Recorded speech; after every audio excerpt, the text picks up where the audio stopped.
April 18, 1947, Bratislava, Slovakia. The gallows had been ready since dawn. When the cell door opened, Jozef Tiso rose, adjusted his black cassock, and walked out without saying a single word. He was a priest, and for years he signed documents condemning tens of thousands of Jews to Nazi extermination camps. But how did a man of faith become complicit in one of history's greatest crimes? What led him to choose Hitler over his own people? Stay with me until the end, because I will tell you why he was executed and how it happened. Jozef Tiso was born into a humble, deeply religious family. His father was a butcher who worked hard to support them. His mother was a woman of unshakable faith, known throughout the neighborhood for her devotion and the discipline with which she ran the household. He was the second of 7 children. From an early age, religion stood at the center of family life. The Catholic Church was present in everything: family meals, religious holidays, everyday conversations, and even the hopes his parents held for their children. Young Tiso seemed different from the other boys. While many his age cared only for games and mischief, he showed an unusual curiosity about learning. He loved books, long reading sessions, and discussions of history and religion. He learned languages as if breathing. Before he was even 18, he spoke Hungarian, German, and Latin fluently, an uncommon achievement for a young man from such a humble background in that part of Central Europe. He was disciplined, intelligent, and obedient. Teachers and religious leaders soon recognized an exceptional talent. Among them was Imre Benda, the Bishop of Nitra. The bishop quickly saw the young seminarian's potential and decided to place his personal faith in him.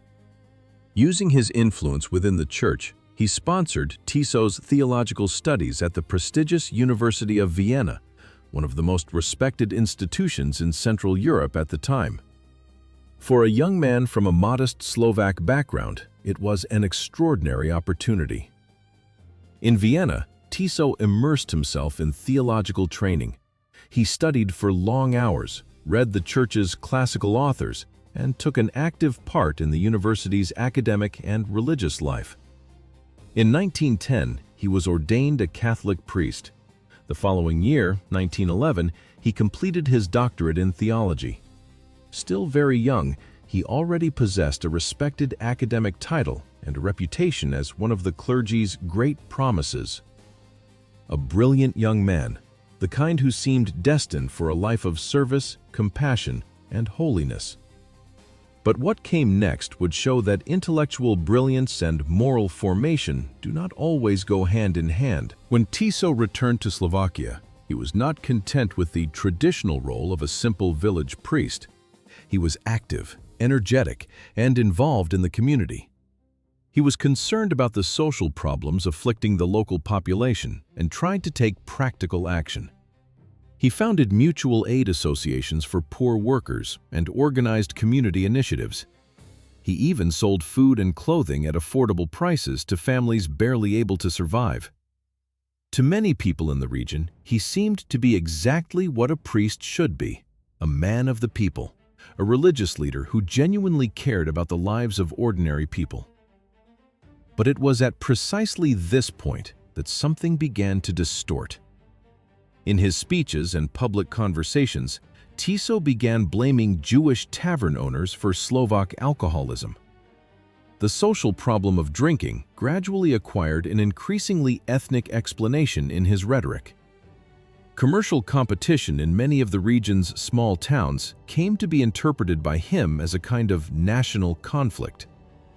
In Tiso's mind, it was no longer simply an economic issue. It became a crusade. The fight against alcoholism began to carry a dangerous subtext, and the narrative that Jews exploited poor Slovaks appeared with increasing frequency in his speeches. At first, such remarks were subtle. Over time, they became ever more direct. When the First World War broke out, Tiso served as a military chaplain. During the conflict, he accompanied troops, celebrated Mass in makeshift camps, and provided spiritual support to soldiers. He watched young men die in the trenches. He comforted the wounded. he buried comrades.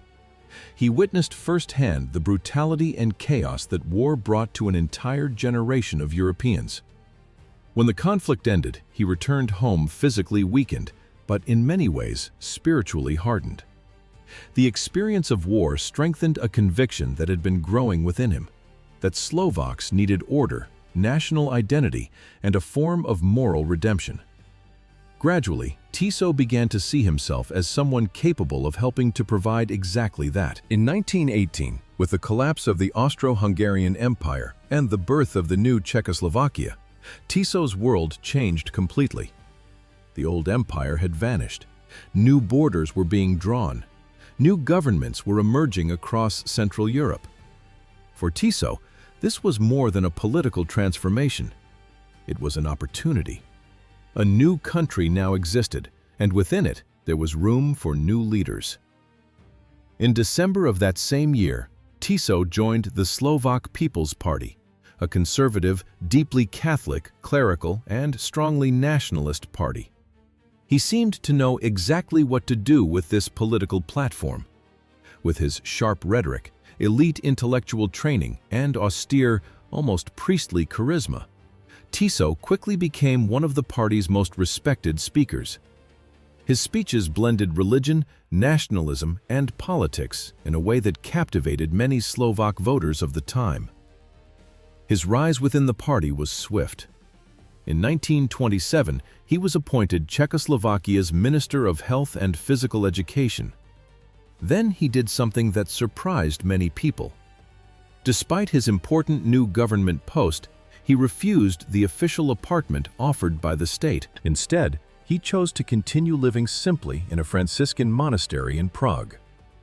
The public image beginning to take shape was powerful, that of the incorruptible political priest, a man seemingly immune to the luxuries of power, someone who kept wearing his cassock even as he moved through the corridors of politics.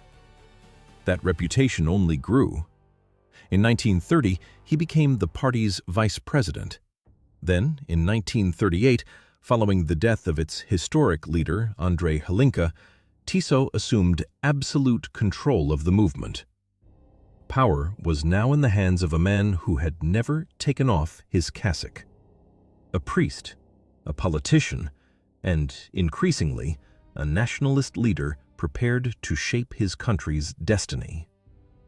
And the worst was still to come: the deal with the devil. It was in that same year, 1938, that Europe began to change dramatically. Tensions across the continent were rising with every passing month. At the heart of it all was Adolf Hitler's expansionist ambition. Hitler demanded the Sudetenland, a strategic region of Czechoslovakia inhabited by a large ethnic German population. Officially, he claimed to be defending the rights of these German communities. In reality, it was another step in the Third Reich's campaign of territorial expansion. In September of that year, the leaders of Europe's major powers decided to meet in an effort to prevent a war that seemed increasingly inevitable. Representatives of the United Kingdom, France, Italy, and Germany traveled to Munich. There, seated at the same table, they tried to negotiate the fate of an entire country. The result was one of the most controversial and shameful documents in modern history.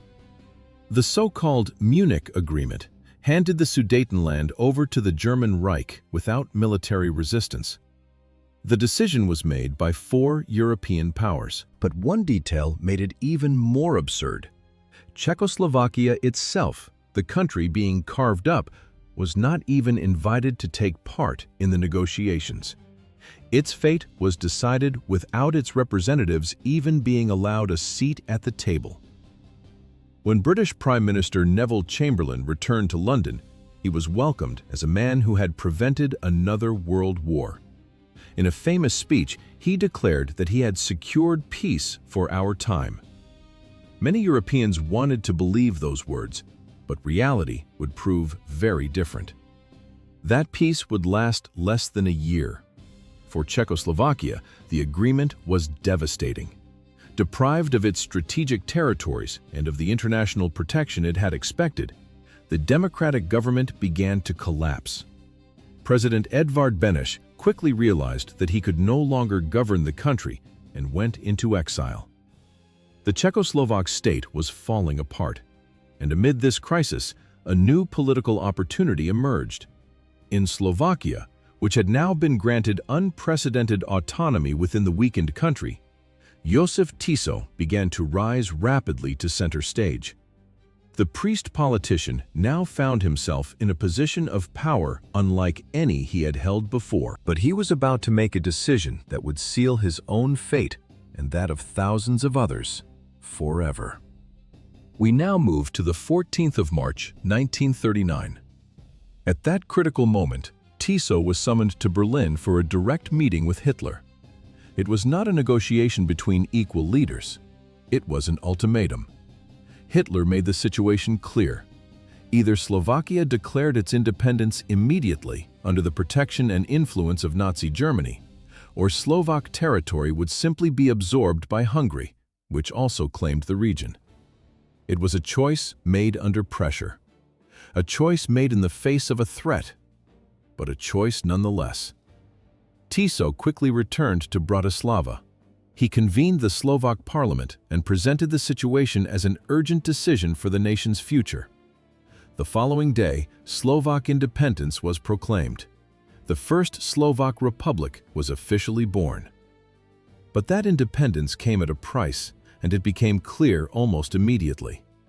Just one day after the proclamation, German troops crossed the border and occupied what remained of Czechoslovakia. The so-called Munich Peace was over. Slovakia, now formally independent, existed in practice as a puppet state subordinate to the Third Reich. The new regime was led by Tiso, who now combined political power with the moral authority of a priest. The country quickly became a one-party dictatorship, and the regime enjoyed support that gave it an appearance of spiritual legitimacy. Much of the hierarchy of the Slovak Catholic Church demonstrated loyalty to the new government. Priests delivered sermons defending the regime. Religious speeches blended nationalism, faith, and political obedience. Segregationist policies began to be justified as a defense of Christian values and Slovak national identity. Little by little, religion was being used as an instrument of power, and in that new state, repression was beginning to take on a dangerous appearance, a sacred one: persecution of the Jews. With each passing month, Jozef Tiso's regime tightened the noose still further. The country was rapidly moving towards an increasingly radical and authoritarian political model aligned with the interests of the Third Reich. In April 1940, one of the first direct blows against the Jewish population came with the passage of the so-called Aryanization law. In practice, it meant something simple and brutal. Businesses, shops, land, and property owned by Jews began to be confiscated by the state or forcibly transferred to owners deemed Aryan. Families that had spent generations building businesses, homes, and entire communities began to lose everything, virtually overnight. The process was bureaucratic on paper, but devastating in real life.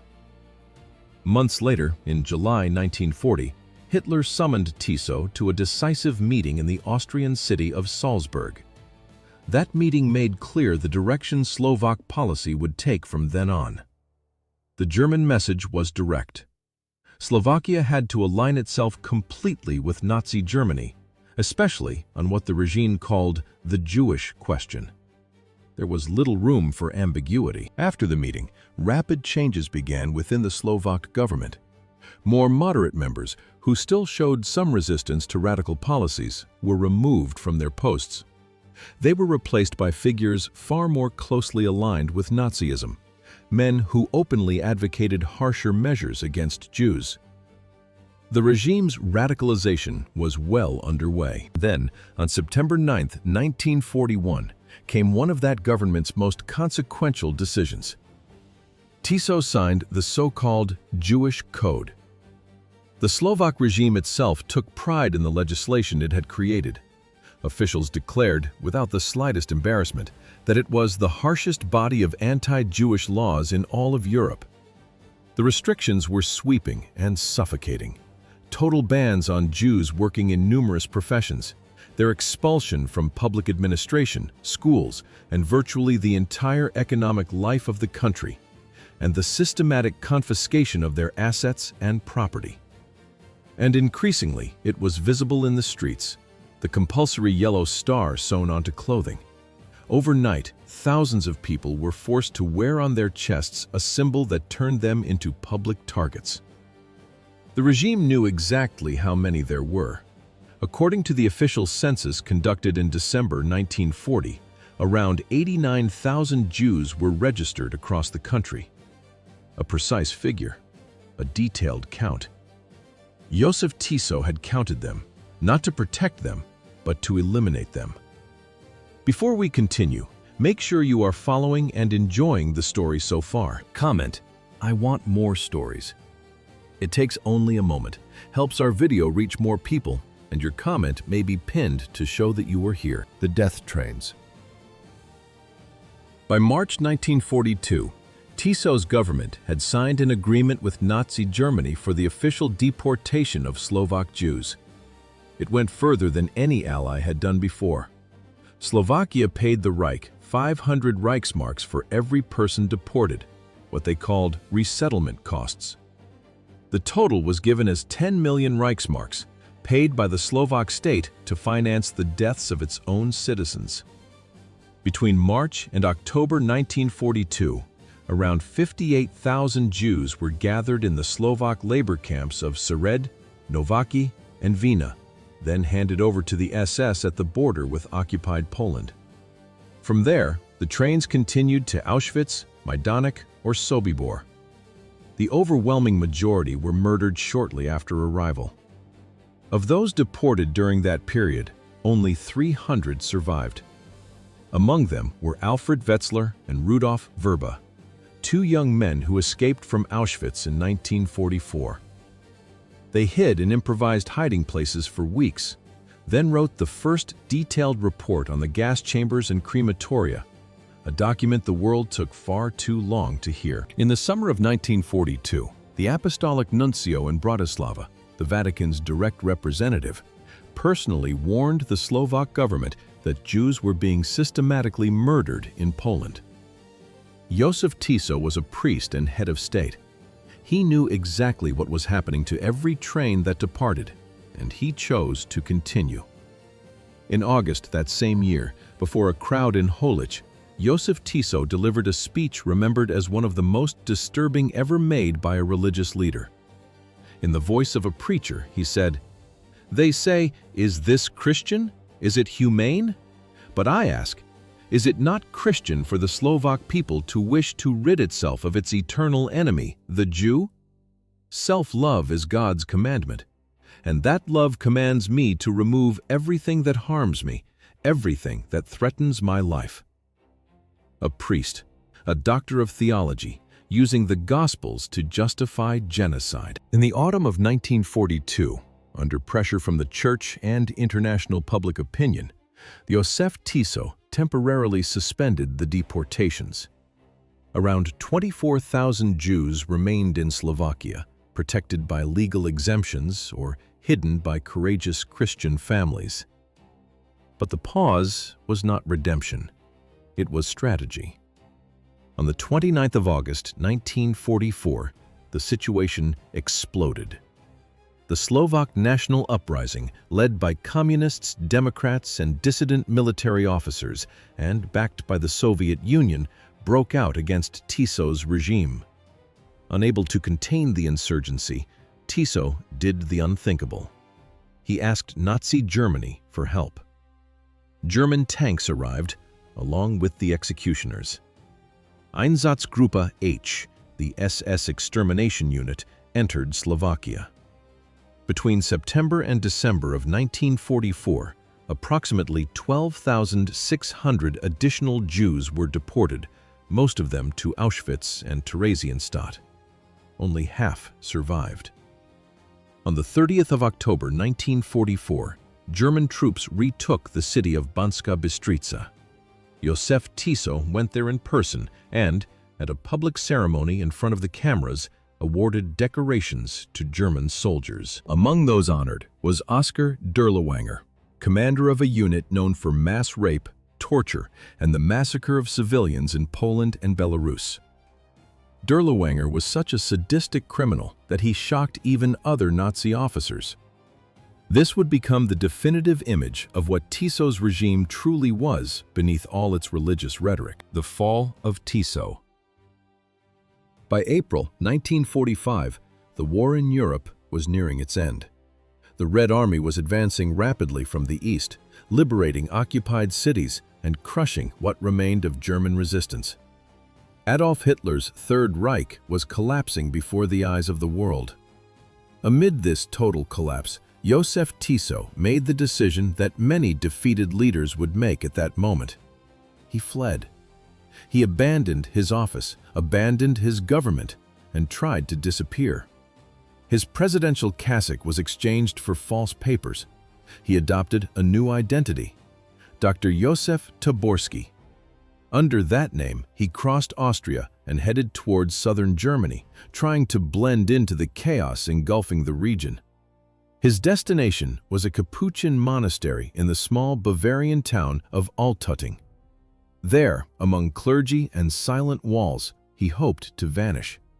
He hoped that, amid the ruins of the regime he had helped build, his name would be forgotten. But the past caught up with him. In June of that same year, American troops managed to locate him. His escape had been brief. Less than 2 months after the official end of the war in Europe, the priest-president was arrested. For many, his capture symbolized the beginning of a reckoning. In October 1945, Tiso was extradited back to Czechoslovakia. He was no longer head of state. He was a defendant. And at last, the trial began. December 2nd, 1946. At the National Court in Bratislava, Tiso's trial began amid intense public attention.